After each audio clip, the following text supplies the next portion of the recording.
This is Lama Tantrapa. Welcome to the Secrets of Qigong Masters, the talk show brought to you by Academy of Qidao, the first and only school in the world offering professional education in Tai Chi and Qigong coaching.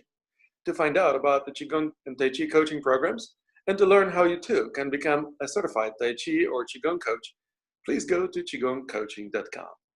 This show is also brought to you by Mastery Magazine, sponsoring the Summits of Qigong Masters. To find out how you too can enjoy listening and watching to the interviews with some of the top experts in Qigong, Tai Chi, and related disciplines, please go to qigongmasters.com. Today, I'm delighted to introduce to you Brian Trzascos, who is a body, mind, and energetics expert who believes that regardless of anyone's current circumstances, everyone is capable of leading a deeply meaningful and self-actualized life. He's the founder and director of the Institute of Rehabilitative Qigong and Tai Chi, specializing in integrating Western body-mind science and ancient healing arts of Qigong and Tai Chi. He is a practicing physical therapist and a student of Eastern movement and meditation practices for over 2 decades. Welcome to our show, Brian. It's great to have you here. Thank you, Lama. Thank you so much for having me here. It's a pleasure. Well, I would like to start off with a simple and natural question about your background. I understand that you have a background in physical therapy, but for most of our listeners and viewers, it would probably be interesting to find out about your background in Eastern modalities, such as Tai Chi, Qigong, or other disciplines that you studied. Oh, absolutely. So yes, you're absolutely right. I've been a practicing physical therapist for the last 25 years, and in that vein, have also received certifications and licensure in massage therapy and multiple manual therapies and certified strength conditioning specialties, and then also meditation practices and Qigong and Tai Chi practices as well. I've been practicing Qigong and Tai Chi for about 20 years or so. Just after I graduated from PT school, found myself in that realm and was really intrigued by the possibilities that Qigong and Tai Chi offered, especially around the idea of our physiology, how we could, in some ways, consciously manage our physiology. I was really, really intrigued by that. And especially around healing as well, since I was in the healing fields. Interesting. And what kind of Tai Chi and what kind of Qigong did you study? Well, I've done multiple different practices. I practice Sun style primarily as a Tai Chi form. I was exposed to some Chen forms very early, actually as a part of my massage therapy school training. I went to school at the Massage Therapy Institute in Colorado, and the director of that program was a huge advocate of Tai Chi practice and also a really gifted, energetic healer and practitioner. And as a part of that program, he actually taught a Chen style form that we did every week as a part of that program. And I absolutely loved it. I was very active outdoors person, doing a lot of biking and rock climbing and hiking and that kind of stuff.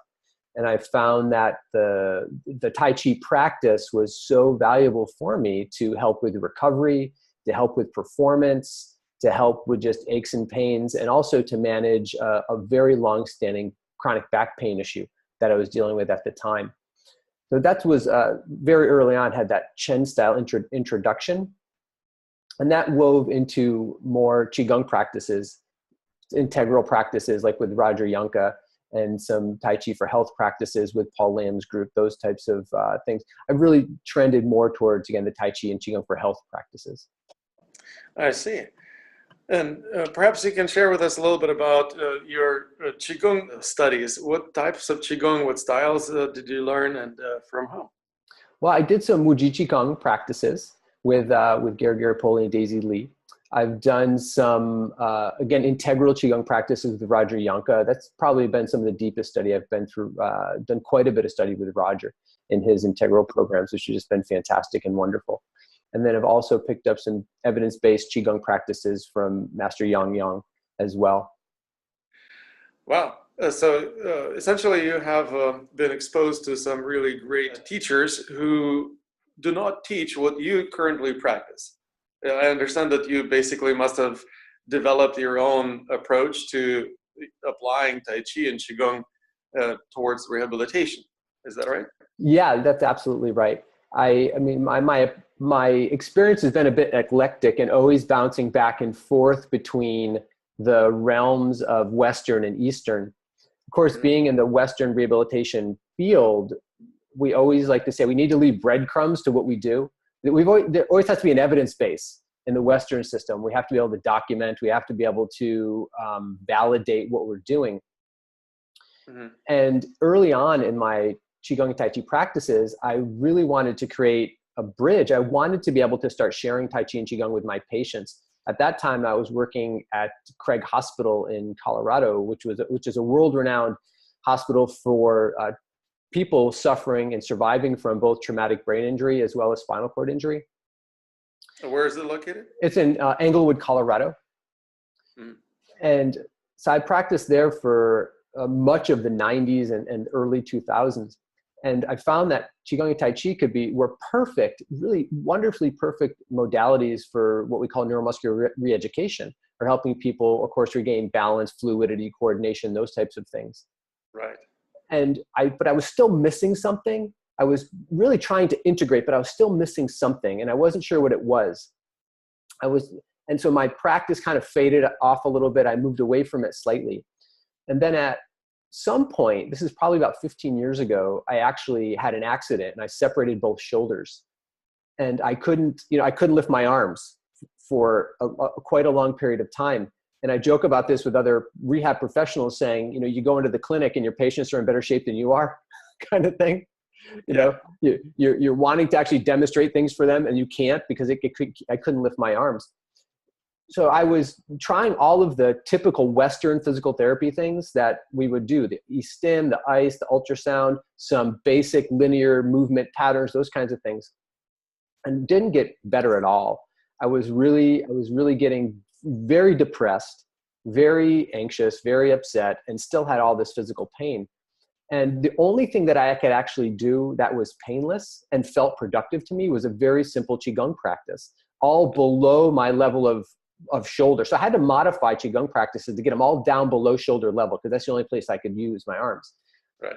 And I dedicated every day. I practiced morning, afternoon, and then again in the evening, this very simple breath and movement practice.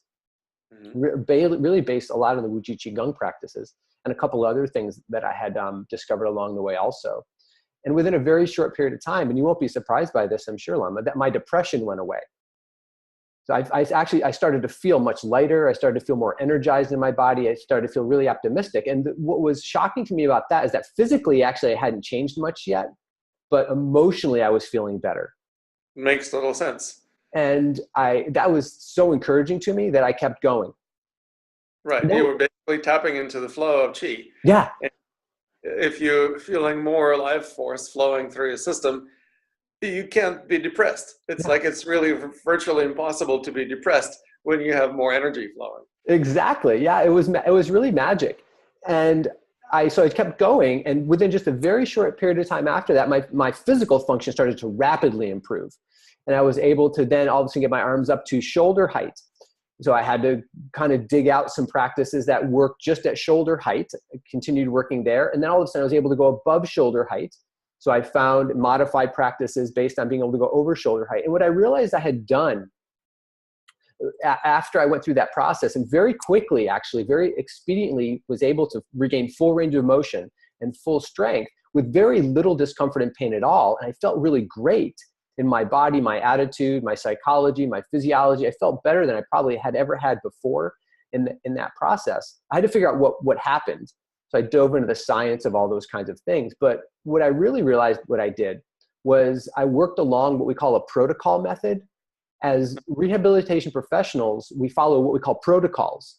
So if someone has like a rotator cuff injury, or someone has a slap repair, or someone, where they repair the labrum in the shoulder, or anything that happens in the body. There's very little vascularization in the labrum. Right. We follow a protocol, and the protocol has a kind of a mapped sequence of things we do in order to move the healing along in a sequential way, and at the same time protecting the body from re-injuring in that process. Exactly. And also addressing probably some of the issues of compensation that you inevitably develop. Yeah, absolutely. And so what I had actually done was I actually created a Qigong protocol, Qigong and Tai Chi protocol, specifically for healing neck and shoulder issues.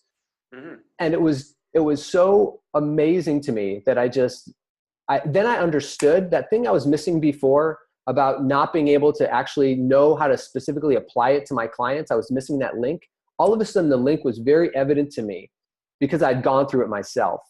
Right. And the process just went boom, boom, boom. The process just fell into line. I was able to organize it, and I was able to actually start teaching it in a really systematic way to my patients.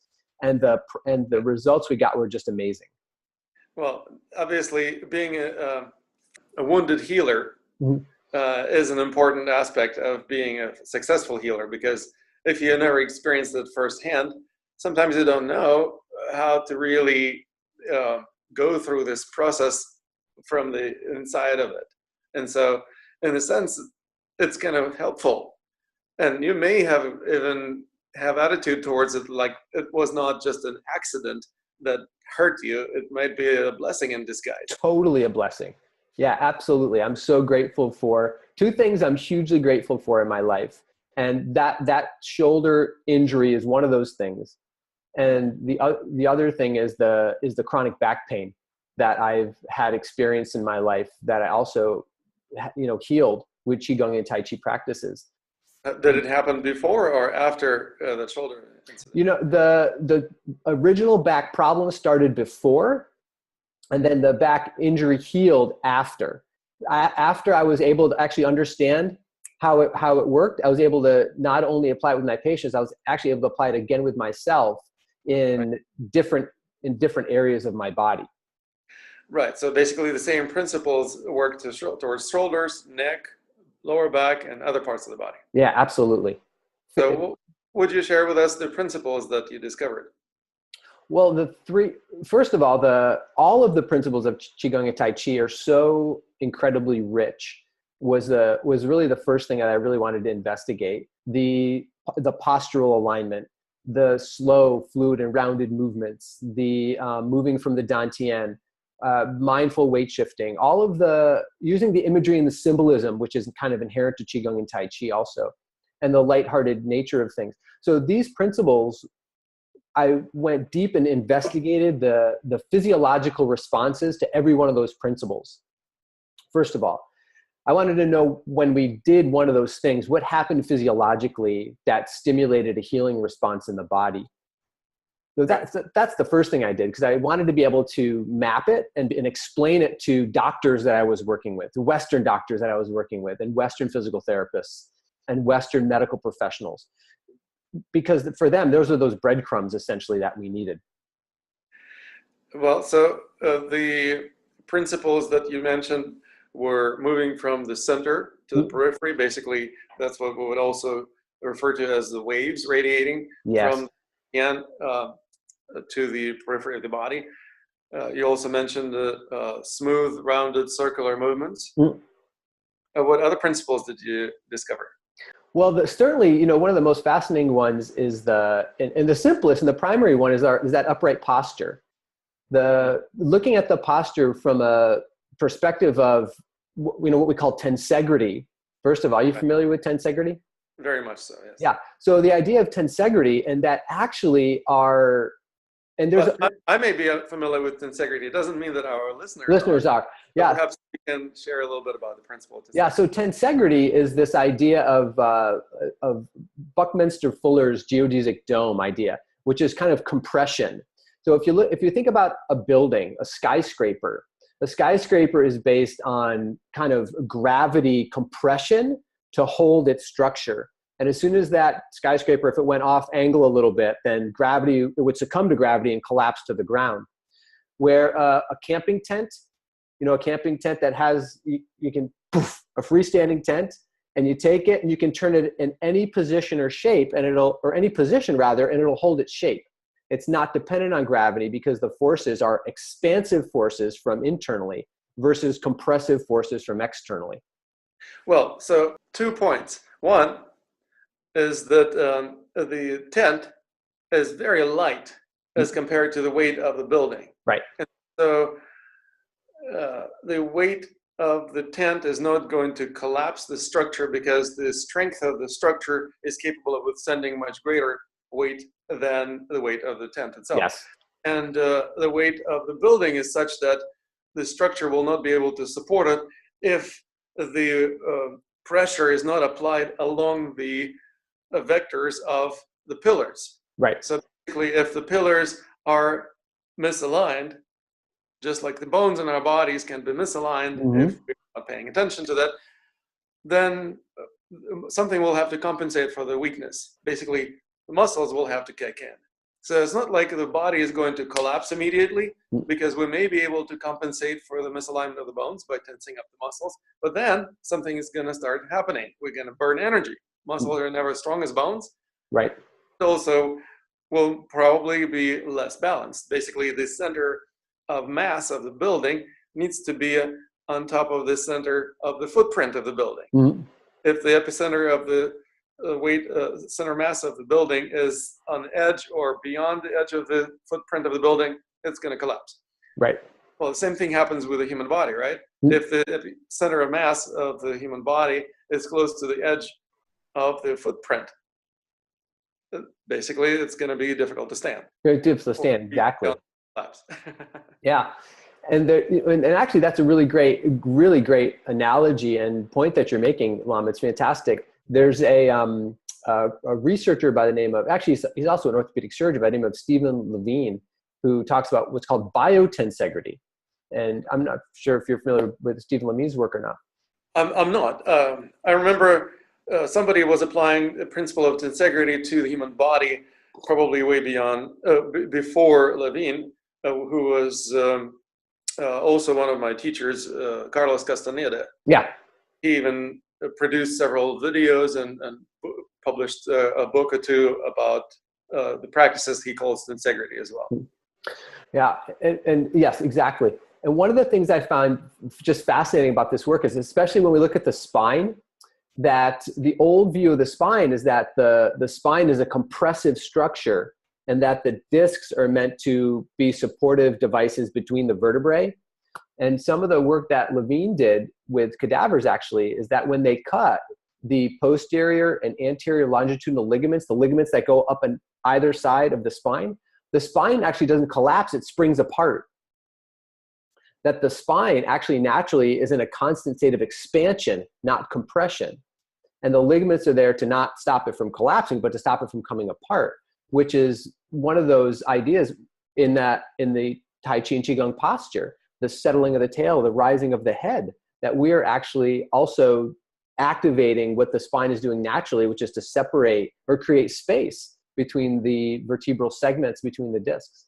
Well, actually, what you're describing possible under two conditions. It's either you're lying horizontally or suspended upside down, basically, so that the weight of your torso would not be compressing the discs and spaces between the vertebrae. Or, as an alternative, we can at least stop tensing up the muscles between the vertebra, the multifidi and rotatorus and other muscles, stabilizers. If they're too tense, they will basically compress the disc. They pull the disc on both sides, basically compressing our spine and making us shorter. And so if we just simply stop tensing our stabilizers so much and allow them to lengthen, then it also will increase the distance between the vertebrae, which will make us taller and perhaps also alleviate some back pain. Yeah, exactly, which is and that's amazing, because what you've just talked about there is how I talk about in terms of that idea of sung, the active relaxation principles, that when we actively relax the stabilizing muscles, the mobilizing muscles, we continue to our body would naturally become more upright. It'll naturally lengthen, it'll naturally expand more, which creates more circulation, which creates more better bioflow of all kinds of fluids, creates better flow of neurological information through the foraminal segments. It's really fantastic. So that's one of the other principles I really talk about a lot with my students, is that idea of sung, or active relaxation.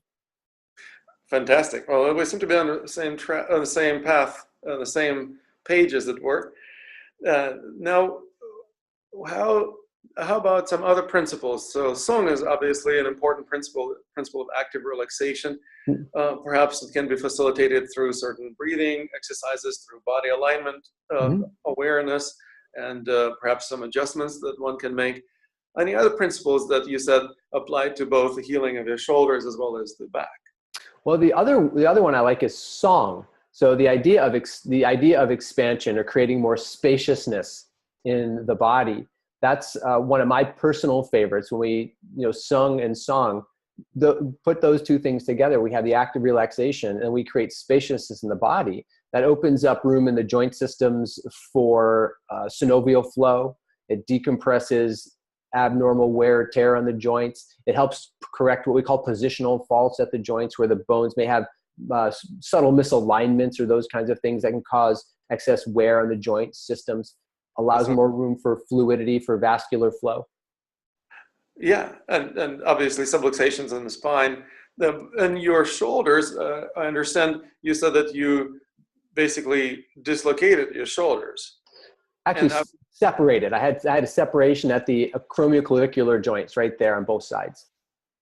interesting. So that essentially created a condition probably in which the muscles contracted, trying to keep the joint from falling apart. Basically, that's what we would also refer to as a sprain. And so then it was essentially creating a condition under which there was less space in the joint than would be helpful for mobility. And so that essentially immobilize the joint and also squeeze the synovial fluid from Mhm. between the space in the bones so that it wasn't lubricated, and any movement essentially created grinding effect. Yeah, absolutely. There's excessive compression in the joint. Of course, some swelling in the joint, which creates more challenges and more compression. There's systems around the shoulder itself that are very tight, very small, not much room for things to move, like the rotator cuff. And when you have any loss of movement or loss of space in those areas, you can create excessive or compensatory trauma in those areas as well. Right. The reason I'm talking about is because not so long ago, I actually injured my own shoulder. Interestingly enough, only one. I was showing off. I only get injured when I show off. I was doing one arm push up. And the one side worked out just fine. The other side didn't work so well. I actually felt like I couldn't push up, and something was going on with the shoulder that was kind of hurting. And so for probably 4 weeks after that, I also had a hard time lifting my arm. Mhm. Like I was joking that the movement to get my hand into my side pocket was difficult. Like I couldn't pull out the wallet. So Yeah. when I would eat out, I would say, "Sorry, my friends, you'll have to pay for me because I can't get movement to pull the wallet out of my pocket." But I actually also went through similar rehabilitation myself, so I know kind of from inside out what it feels like to experience this, and also how amazing it is to heal from this type of trauma. Now, what other types of principles have you discovered so far through your process of Well, rehabilitation? so thank you for asking. The primary three principles that we use with all of our rehabilitative Qigong and Tai Chi processes they're basically the three intentful corrections. We just rename them just a little bit. We call body, breath, and vision principles. The three things we focus on are body, breath, and vision. And we call them body, breath, and vision again because they're a little more palatable to a Western mind, to someone who's in a typical Western rehabilitation process, which is kind of what my mission is. My mission is to be able to bridge this gap and bring these body, mind, holistic practices into our Western or modern healthcare system, because Yeah. there's so much value there. There's so much usefulness there. And it can really help to speed healing, cut costs, get people back to their lives faster, and not only their physical lives faster, but their emotional lives, their spiritual lives, their lives of meaning, their lives of purpose. We can help people in so many different ways with these very simple practices, right? I mean, they really affect so many different body systems. Oh, absolutely. If the person is no longer depressed, for example, they will also stop taking antidepressant Hmm. pills if they were taking any, or if they didn't take any, at least they will become more productive, probably have better relationships, probably have greater creativity. So in other words, every aspect of life improves almost simultaneously. Yeah, and it's crazy. We see it. We actually see it like all the time. We see it when we work with our patients. We see it constantly. Those are consistent results that we see right along, and folks are always really mystified by that. But for us, it's we expect it because we know that that's a part of the journey. That's a part of the process. Yeah, that's how it works. So those intentful corrections of the posture, of breath, and vision. Mm. Would you dive into each of them one by one?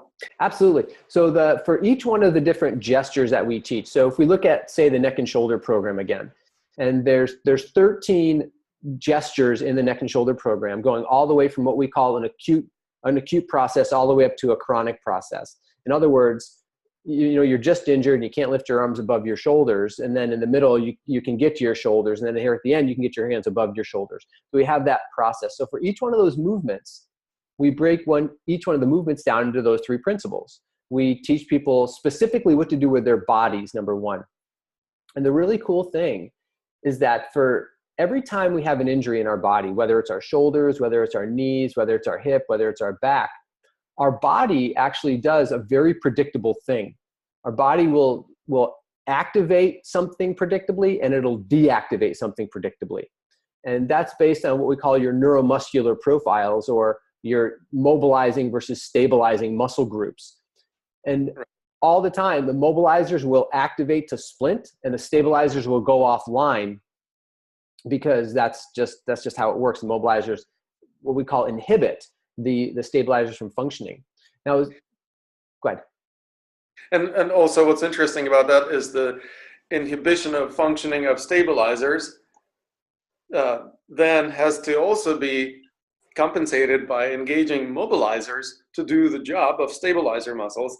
And stabilizers are basically what we call core muscles. Right. Like a lot of people confuse core muscles for something like pretty superficial. For example, a lot of people say, "Oh, I'm going to do some sit-ups because I want to build my abs. I need a stronger core." Right. And I say, really, what informed the opinion that abs are core muscles? Well, my Pilates instructor told me.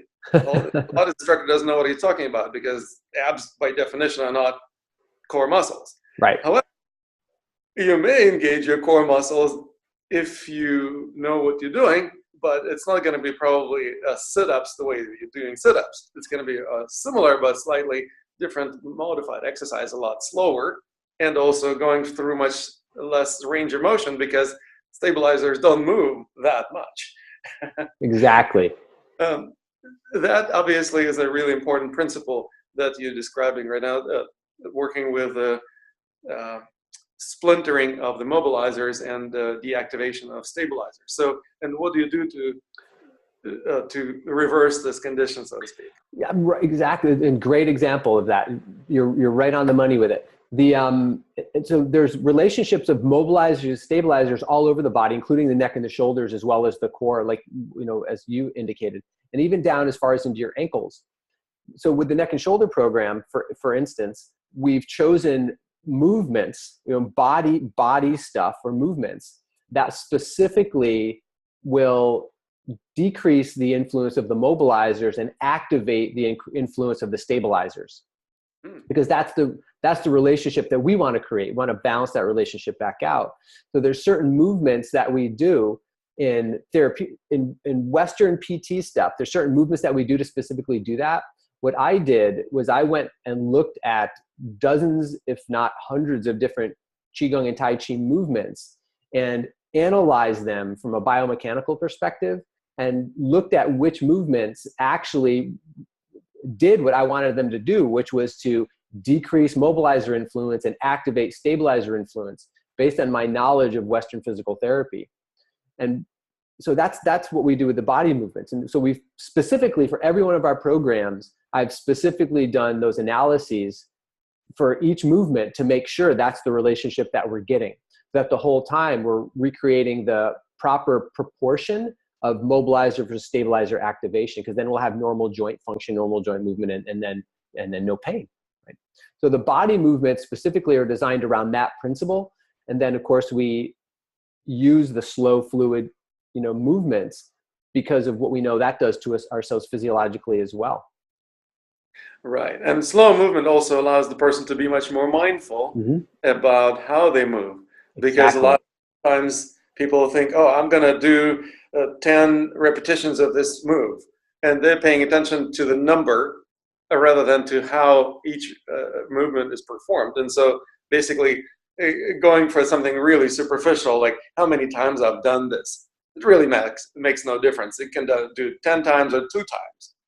As long as you do it in a way that is helpful, you better probably do it fewer times and pay maximum attention. And that's probably one of the key transformations that people experience in your program, I would imagine, because a lot of people living a modern Western lifestyle are not particularly mindful. And even if they're mindful in terms of paying attention to the present moment, maybe, but they may not be mindful towards their own bodies.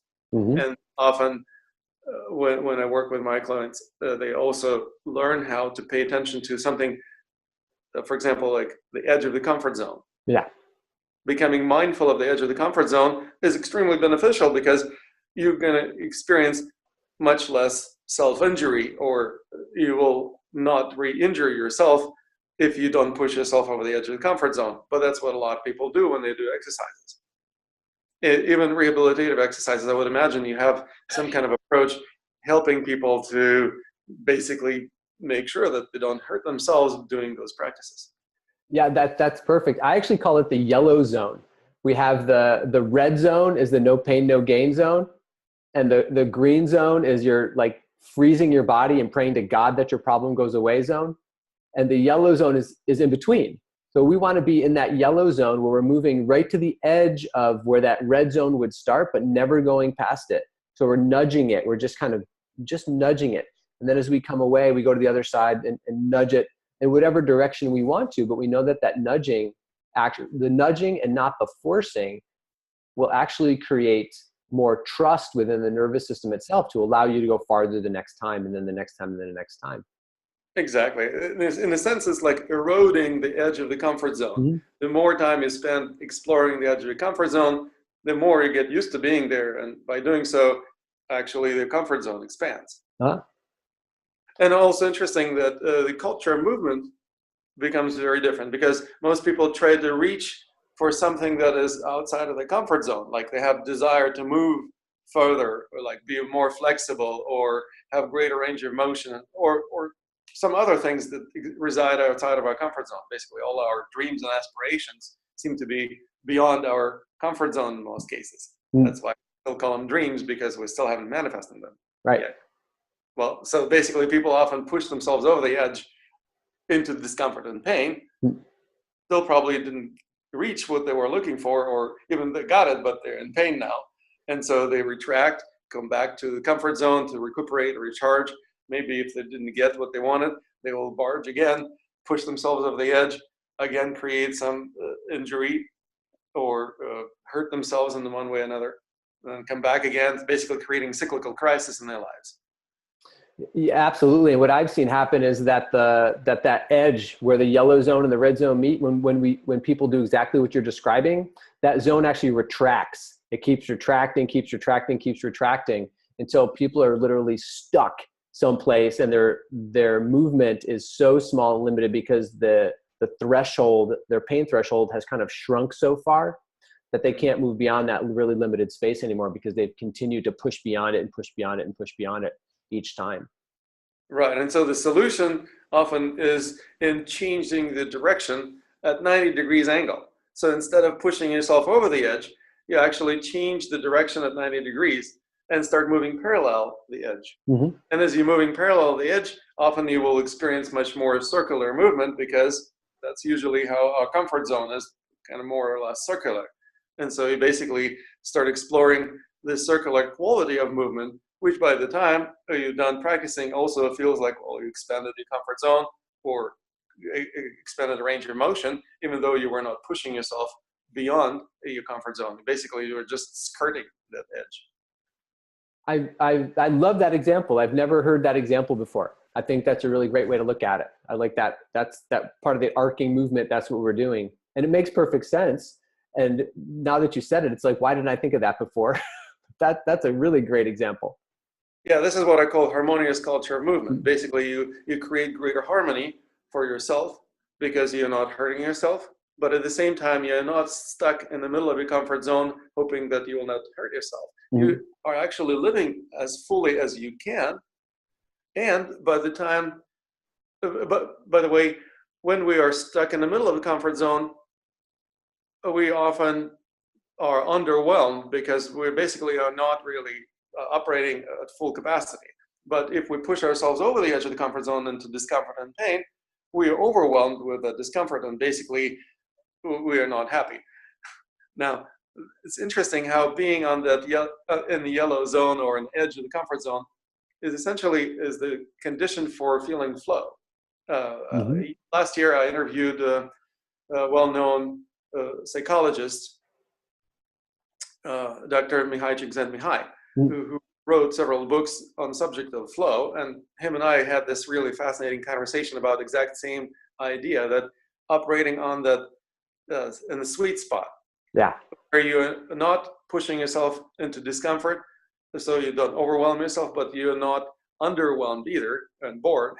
Mm-hmm. You are actually operating in that yellow zone, if you call it that way. And basically that's where you feel the flow the most. And that's one of the secrets of my art of being in the flow. Basically, that's how you find the flow. Even if you are not rehabilitating, if you want to perform at peak, you also will find the flow in that precarious balance between comfort and discomfort. Mm-hmm. Yeah, that edge is like, that's exactly the sweet spot. And it's why we move, as you mentioned before, move slowly, because it allows us the sensitivity to know when we're actually getting close to tipping over it. So many times when we first learning this, and I've done this myself, you go past it, and that's how you learn where it was by going into the red zone. You're like, oh, I just passed it. And the more experience you get with this, and the slower you go, you can actually feel it approaching. So you can test the boundaries a little bit more safely because you're in control. You're moving slowly. You're doing it in a fluid way. Of course, you're also using your breath to help mitigate some of the physiological responses that occur when you get close to that red zone. You know, generally our breath will shorten. We'll have a little bit of a gasp. We'll have a tightening of the thoracic spaces. The heart may even kind of shorten its beat just a little bit. So those things happen as we anticipate meeting that red zone. Yeah, you're kind of feeling a little bit of adrenaline rush. Yeah. So when we use breath mindfully as we're approaching that zone, we can manage our physiological adaptations to that and open ourselves up to healing possibilities as we go to the edge, and expansive possibilities rather than shutting down in anticipation or fear. Absolutely. As a matter of fact, this is one of the principles of my art as well, learning how to relax under pressure. Because essentially you experience some degree of pressure. Yeah. Maybe it's not somebody pressing you, you're essentially creating your own self-induced stress in a sense, but you are learning how to function better in the conditions of stress and mitigate stress so much so that you no longer consider that a harmful stress, because not all stress is bad. As a matter of fact, if we never experience stress, we're probably going to be living our lives very, not very fully. What would you say? You would not be able to live your life fully if you never experience any stress, because you're just living inside your comfort zone. So you're kind of constantly underwhelmed. Yeah, and you'd actually get really sick too, right? We know that stress is really important for a healthy physiology, but everything in balance, right? We're talking about the art of balance and harmony. We want to be in that sweet spot for our whole life so that we're experiencing the stress and the eustress in different points. Right, and develop the ability to function well, even though there is some degree of discomfort or stress. And that's actually where we feel the flow the most. Those are the times when we remember the best. It's like people don't remember things that were particularly stress-free. Usually they experience some degree of challenge, and those are the times when we feel like we're living more fully. And those challenging times often also allow us to expand our skills or capabilities or achieve some things that we previously couldn't achieve. Basically, we actually reach out for those dreams that used to be outside of our comfort zone and manage to start living our dreams. That's also a psychological component of this practice. You mentioned that you combine physical, breathing, and the psychological alignments or vision. Now, what about vision? What is it that inspired you to use this term? Oh, so really great question. So the reason that we use vision specifically is because we have lots of research to support it. And it's just those breadcrumbs. We look at the research around actually when you do visual scanning practices, like if you look with your eyeballs to the left, you actually have a firing of muscles in your cervical spine, thoracic spine, lumbar spine, all the way down to your lower extremities that are associated with visual scanning alone. So what we want to be able to do is to help teach, rehab professionals and our clients to say, if we want to help activate, say for instance, if neck rotation to the left is limited for someone, then what we have them do is we have them lead with their eyes as they move to the left, doing a gesture like swimming dragon or cloud hands perhaps, but watching the hand go over there, because we know that the visual scanning will actually help to activate and balance out that mobilizer versus stabilizer relationship in the neck. So it's one more thing that we can do to help correct that relationship. So that's one aspect we look at is with visual scanning. The other part of that we look at with vision is visualization. And we look a lot at the science of what actually happens to our physiology when we do visualization practices in and of themselves. And we know that there's great research around balance, around strength, around skill performance, around immune function, around being able to change skin temperature, all those things. When you do specific visualization practices, that we can change our physiology. And of course, we're in the hopes that people will use these visualization practices for all kinds of positive things, but especially for healing, right? That's what we do. So we incorporate visualizations along with the body movements, the breathing practices, and then vision and visualization methods that specifically help speed healing. Absolutely. And breathing works really well with visualization too. Yeah. Like, for example, one of the simplest and most elegant ways to bring energy to any part of the body, I found, is by imagining that you can breathe through that part of the body. For example, I see sometimes people who have pain in the mid-back, and they can't really even touch that part of the body very well unless they're really flexible. And I said, fine, if you can't touch that part of the body, imagine that you're like a dolphin. Dolphins have the blowhole in the back. Well, imagine that you're like a dolphin and you can breathe through that particular part of your body. And fascinating thing happens. As they visualize breathing through that part of the body, they bring a significant amount of attention to that part of the body. And where attention goes, energy flows. Yi Dao, Qi Dao. You actually facilitate much greater empowerment of that specific area of the body by simply imagining you can breathe through it. And of course, it can work not only with the back, but with the neck, with shoulders, with arms, legs, pretty much any part of the body. You can visualize, you can breathe through it, and voila, you actually start empowering it right on the fly. Absolutely. And those are the key things that we build into our practices also. We focus on whatever area needs to have that attention, to have that healing, to have whatever change we want to make, whether it's bringing warmth to the area, whether it's bringing healing to the area, whether it's bringing blood flow to the area, whether it's bringing immune function to the area, whether it's just bringing some forgiveness to the area, right? We use the body, breath, and vision practices to help do that, to help drive the whole body healing processes. Fantastic. All right. And about the breathing, by the way, there are a lot of misconceptions about breathing, even among Qigong and Tai Chi practitioners. And I'm curious about your perspective on breathing and how you use it in therapeutic applications. Well, I agree with you 100%. There's so many different people have so many different things to say about breathing. And I think they're all valid. I think if someone's coming from a perspective where they understand what they're doing and they can support what they're doing, then I'm not going to question what someone's doing in that regard. But how we move in this way, in my experience anyway, we really try to keep it very, very simple for people. And what we really do is work on inhaling primarily through the nose. We want to help to stimulate baroreceptors, mechanoreceptors in the system. We inhale through the nose. There's receptors inside of the nasal passages that affect our cardiac function, affect our brainwave function, affect our breathing rate.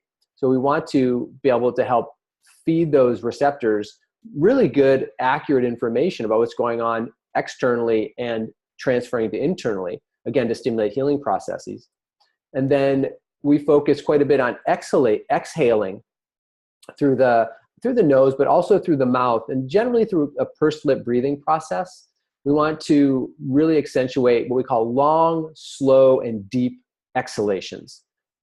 Mm-hmm. Many of the people we work with, and I think many of the people in the country in general, maybe in the world in general, don't breathe deeply. They breathe in shallow ways.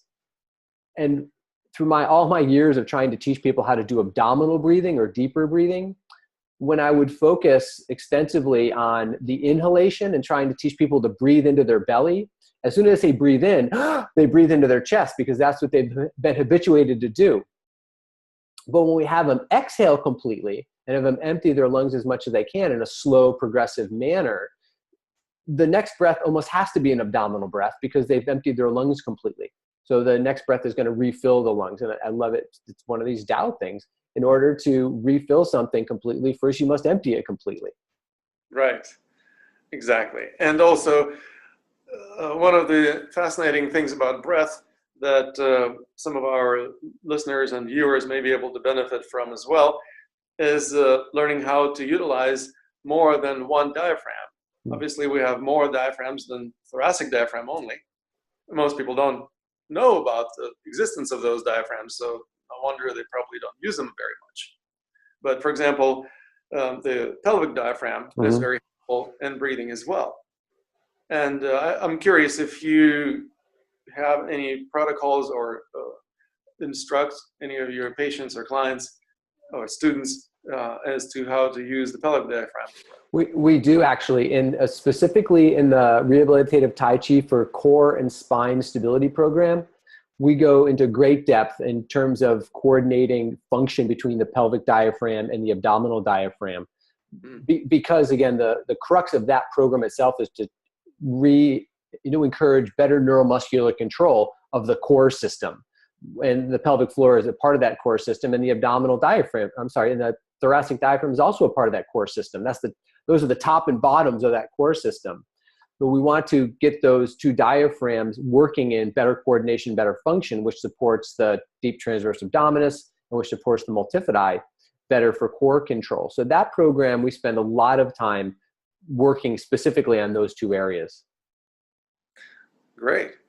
So for example, one of the breathing protocols that some Tai Chi and Qigong and martial arts teachers teach is what they call the reverse breathing. Mm-hmm. Now, I have very strong suspicions about reverse breathing, and I personally don't use it and never teach it to anyone. But I'm curious if you have any experience with it and or opinion about it. Yeah, and actually that is one of the breath processes we do teach in the core and spine stability program. And the little asterisk that we put by it is that I personally, in my experience and my professional experience, don't believe that reverse breathing is something that we want to do all the time. That's not something that we want to do throughout the day as a normal breath process. But what I've discovered with my own back injury and my own chronic back pain, as well as helping other people, is that when we do have an issue, like something falls out of the closet, or something falls off the back of the truck, or we slip, we don't really have the option of deciding whether we're going to be on the inhalation or the exhalation when a force comes into our body externally. So I'm of the mind that if we can at least introduce to people and teach to people the ability to do proper core contraction, not mobilized bracing, but deep core contraction on either the inhalation or the exhalation, can be very helpful for people in mitigating the possibility of injuring their spines. Okay, and so how does it connect with reversal breathing? Well, it's the way I teach it is with classic abdominal breathing, or what we call functional abdominal breathing. Typically, the inhalation, we relax the core muscles, if you will, relax the pelvic floor. And on the exhalation, we are contracting the pelvic floor. And then on reverse abdominal breathing, it's just the opposite. So on the inhalation, we are contracting the pelvic floor and the diaphragm. And on the exhalation, we're relaxing it. I see. Okay. So essentially, you're not talking about distending and sucking in the stomach in reverse in relation to your cycle of breath. You're just talking about the pelvic diaphragm proper. Because I hear some bogus ideas about sucking in the stomach while you're inhaling and distending the stomach while you're exhaling. And of course, people really having a hard time doing that. And those who manage to accomplish that usually hurt themselves by doing so. I personally experienced that injury myself. That's why I'm so passionate about dissuading my listeners and viewers from engaging in this type of debilitating practices. But please continue about your... Right, yeah, and I agree. We don't focus necessarily on the abdomen, distending and contracting. We focus on everything starting at the pelvic floor and then allowing a wave of contraction to come up into the transverse abdominis and into the multifidi, which is typically what people experience when they do these practices that are focused on the pelvic diaphragm. So there's not a large excursion of movement that occurs in the abdominal wall when you do these practices. Not like you get a large distension and a large contraction necessarily, but we are focusing on contracting the pelvic floor and allowing the stabilization through the core musculature to come up a little bit higher. And again, we just teach people both on the inhalation and the exhalation to be able to do that, because I feel, once again, we never get the choice to decide where we're going to be on an inhalation or an exhalation when something happens from the external environment. Unless you practice martial arts, because obviously when you have the opportunity to kind of put yourself through the paces, for example, through the practice of martial arts, you realize that you do have the choice. Somebody is going to hit you, you have a choice whether to freeze, to contract, to relax, to inhale, to exhale, see what kind of results you get.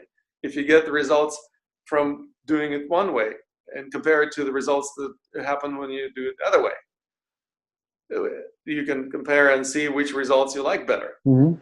Then you may be able to learn, well, if I want these results better, then doing that thing and hoping to get these results would be insanity. So then you just do the same thing. You basically do, which leads you to the right results. Yeah. Yeah. So so the same result for everyone. Basically, people have a variety of the different things that they're looking for. And so they may actually experience that the same thing leads them to different results because they're not the same person. Mm-hmm. Oh, right. Yeah, exactly. Exactly. Great point. Yeah. So, for example, when you receive a strike in martial arts, or if you receive a strike, for example, let's say falling off the bicycle, for one person it may be more beneficial to hold the breath. For another person it may be more beneficial to exhale. For another person it would be more beneficial to inhale. Mm-hmm. I'm not going to say that one of them is right and the other one is wrong. I'm going to say, let's test and find out what works best for you. For you, right. Even though I know what's going to work for me, but I'm not going to impose my opinion that they should do the same way. Even if I know what's going to work best for them, I'm still going to invite them to test, because then it will give them an opportunity to actually experience it, experiment, and have the first-hand kind of decision-making process under their belt. And then once they reinvented the wheel, they will never forget how it works. So basically, they will be able to apply this in their daily lives much more likely than if I tell them, and some authority figure told them, oh, you should do it this way, people have internal resistance, or they may have some issues with authority figures, or maybe they'll just forget it because they get distracted. They just never actually internalize this knowledge. Yeah, I agree 100%. And that's why we're of the mind. We give people lots of different resources and then ask them to explore it and experience it for themselves so that they can make the best choice on it. Of course, we help guide them in the proper application and use of all those things so that they can really have a rich experience from it. Mm-hmm. Fantastic. Well, can you share with us a little bit more about the variety of applications of your therapeutic modality? Does it apply only to rehabilitation from injuries, or does it work with some other conditions? Well, I like to look at it the kind of the paradigm like this, Lama, is I'm a big fan because I've had this experience, and I've actually looked at a lot of the other folks that have had the opportunity to be on this show with you, that they've come to their practices because they've had a problem themselves. And I love the saying that enlightenment comes through a sick stomach. I don't know if you ever heard that phrase before, but I picked that up somewhere along the way, and I'm sure it's in a classic someplace. So actually, our programs are designed to move people from a medical, right, basically a medical perspective, a medical Qigong, to a health and vitality Qigong, and then all the way up through essentially a spiritual Qigong.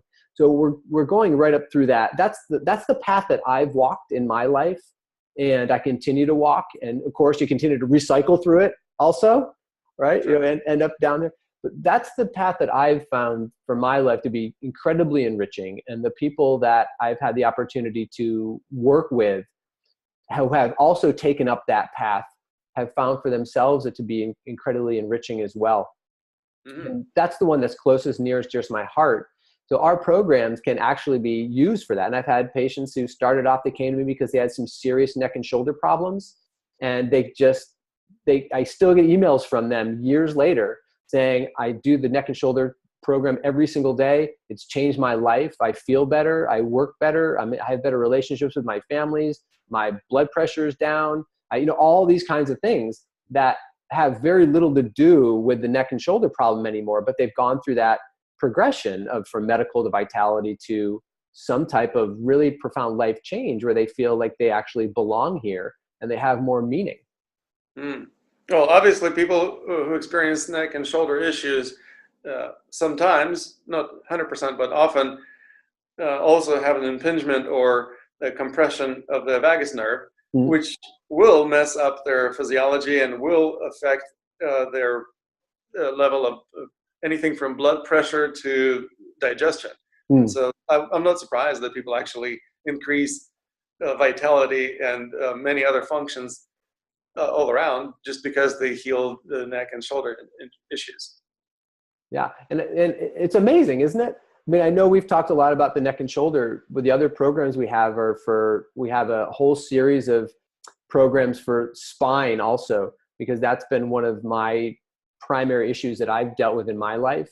And also one of the key areas that I've spent a lot of time working with patients on also, which is spine pain. It's one of my favorite key areas to pay attention. So we've got an acute back pain program, basically a supine Qigong program. And then that leads people up through a sitting to a standing program as well through our spinal lower extremity program, and then our core and spine stability program. We have a balance enhancement program that we use specifically for rehabilitation professionals and for, of course, end users who are working on balance. And that's a progressive program, moving from sitting to standing to stepping to walking. We have an active myofascial release program that's basically based on Yi Jin Jing practices that I've paired up with some of Thomas Meyer's work from Anatomy Trains, looking at the different myofascial meridians. We have that program. We have trains, the myofascial lines. Yes. Yeah. So we've got that we've got the active myofascial release program. We've got a Tai Chi for after total hip replacement program. So we've got other programs as well. I see. And you mentioned Yi Jin Jing. For those of our listeners and viewers who may not be familiar with this style of Qigong that comes from Shaolin, maybe you can share with us a little bit about how you integrated it into your protocols? Well, I'm fascinated by the connective tissue system, first of all. It's one of my key areas of, well, maybe expertise, but definitely interest. I've spent a lot of time over the last 20 years investigating the connective tissue system, doing a lot of body work with people around the connective tissue system, and then creating movement protocols that specifically affect and release the connective tissue systems as well. So also the myofascial system. And I think it's a key thing that needs to be addressed if we're going to look at total body freedom, and especially flow of bioenergy through the body. So what I did was I basically took a classic Yijin system and wanted to have my breadcrumbs again. I wanted to link back what I was doing to something that was already validated. And I looked at Thomas Meyer's anatomy trains and his myofascial meridian systems, which had been validated with research and dissection. And I looked at those dissections and said, all right, now what from these traditional systems affect what myofascial meridians? And then kind of piece those out and simplified it as much as I could for people who are new to these things so that we could get the biggest bang for our buck, so to speak, and followed the release principles for myofascial systems. Your myofascial system releases along certain rules, basically, that are a little different than neuromuscular rules, which is really fascinating. But that's kind of how I made that bridge. And which rules are those? Can you share with us a little bit about? Oh, absolutely. So the myofascial system, it's kind of like I liken it to silly putty in the body. And it doesn't respond. It also has a sweet spot. You know, we were talking about the sweet spot before, talking about that flow. When we release myofascial systems, we have to meet what we call a barrier in the system, where if we took silly putty and we tried to stretch it really quick, it would break.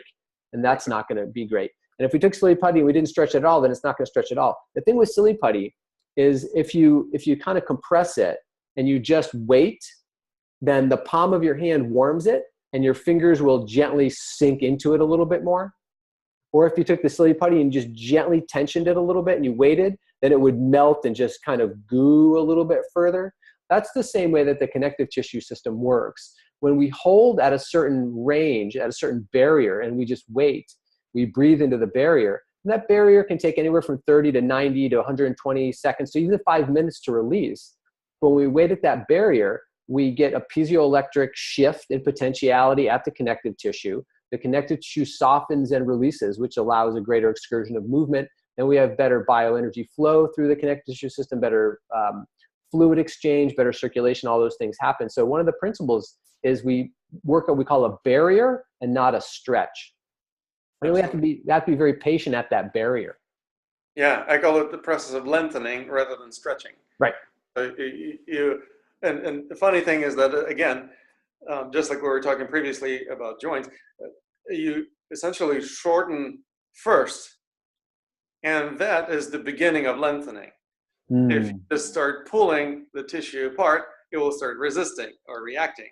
But if you actually shorten or condense it or compress it first, like you made a beautiful analogy, the silly putty will start melting into your fingers, and then it becomes available to lengthen. And as you just facilitate the process of lengthening, it becomes longer than it was before.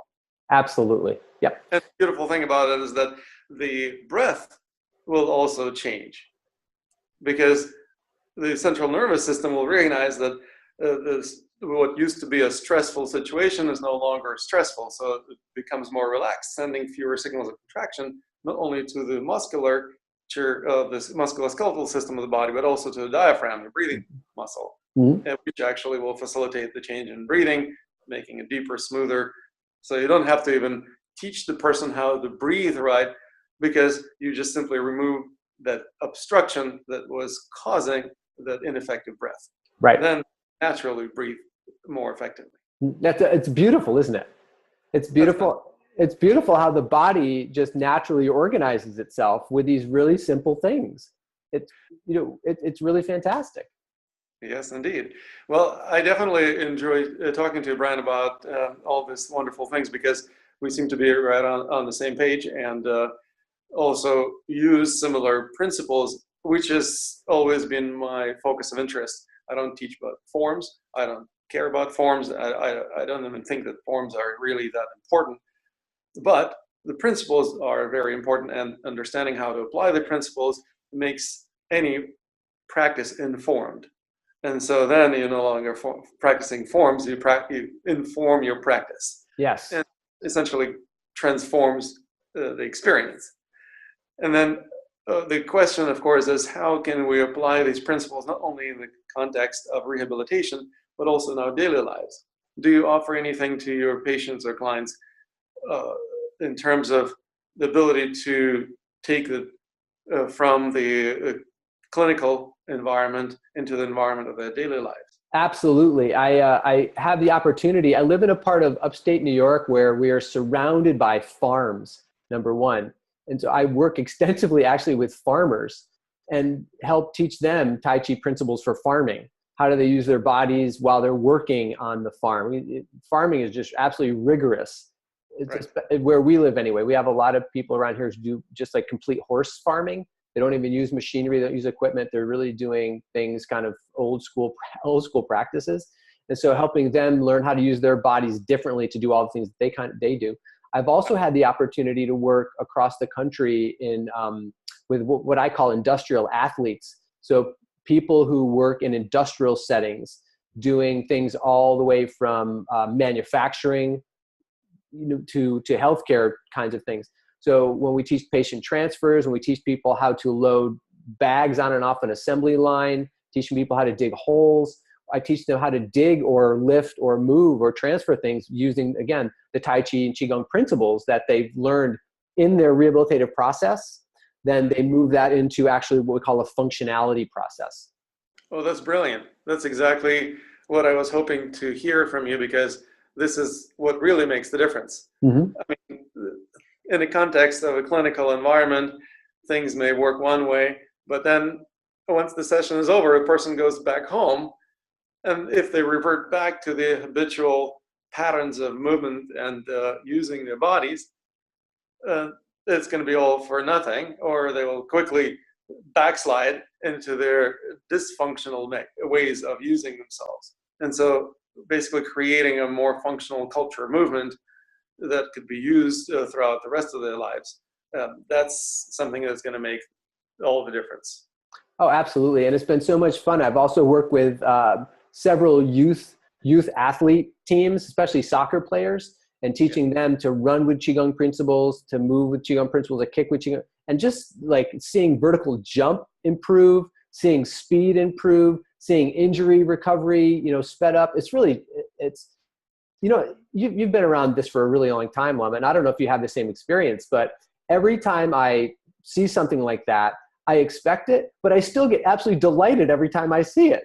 It's just like so wonderful to see it. Even though you expected it, you're like, of course, but it feels so good still to see it, and it never gets old.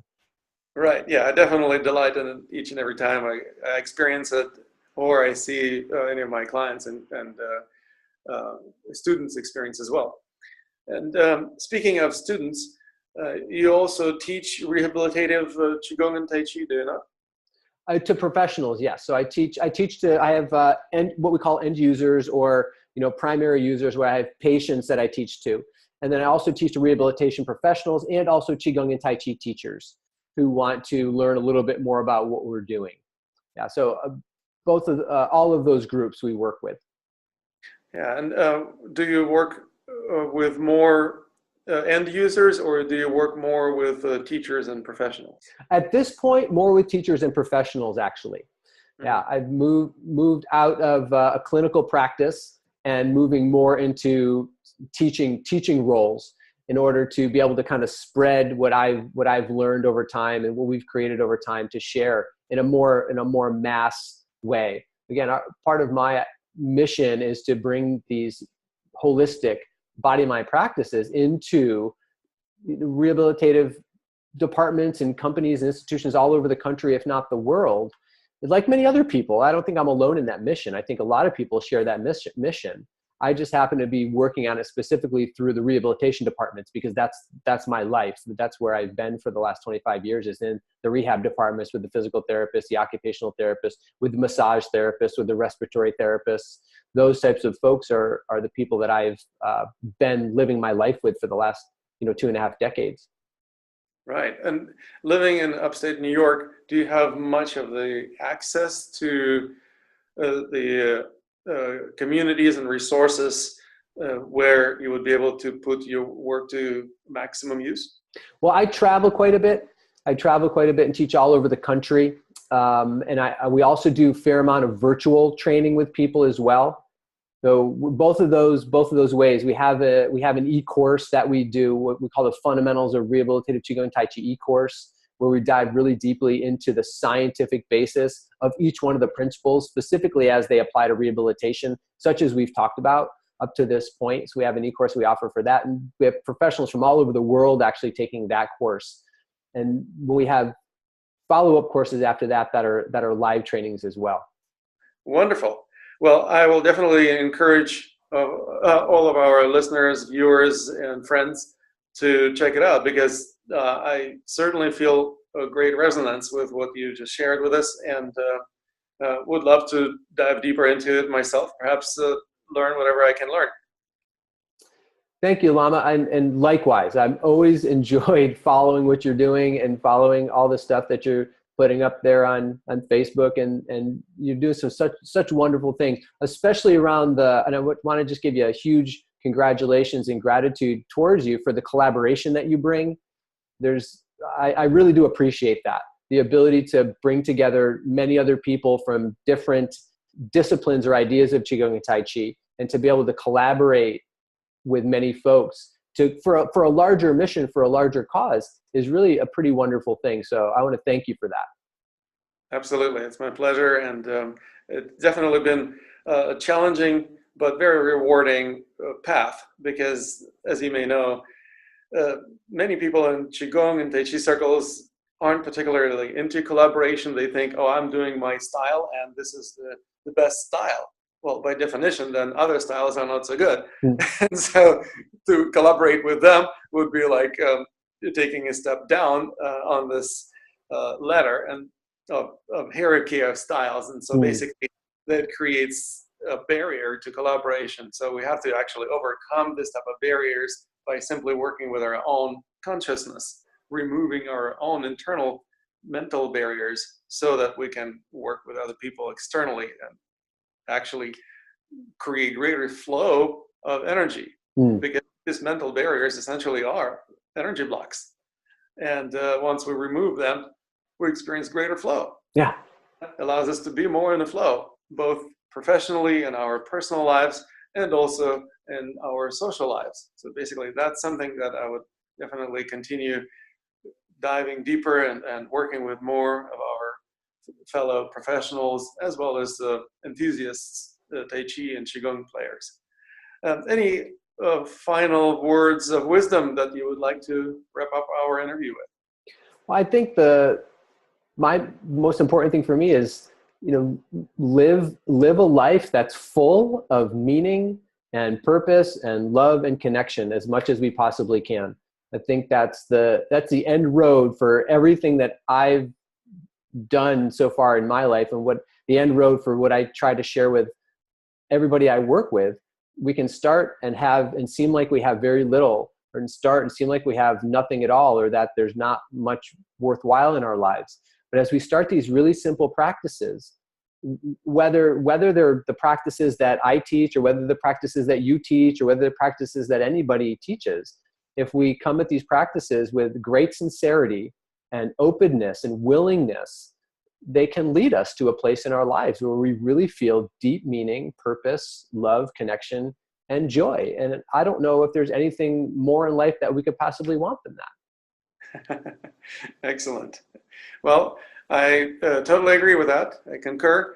And also for our viewers and listeners who would like to experience the work of Brian Trzascos, we're going to have a link right below this video where you can click and find yourself immersed into his studies of rehabilitative Qigong and Tai Chi. I look forward to further collaboration with you, Brian. Thank you so much for being on our show today. Lama, thank you so much for your time today, your compassion, your attention, your wonderful questions. I appreciate it so much.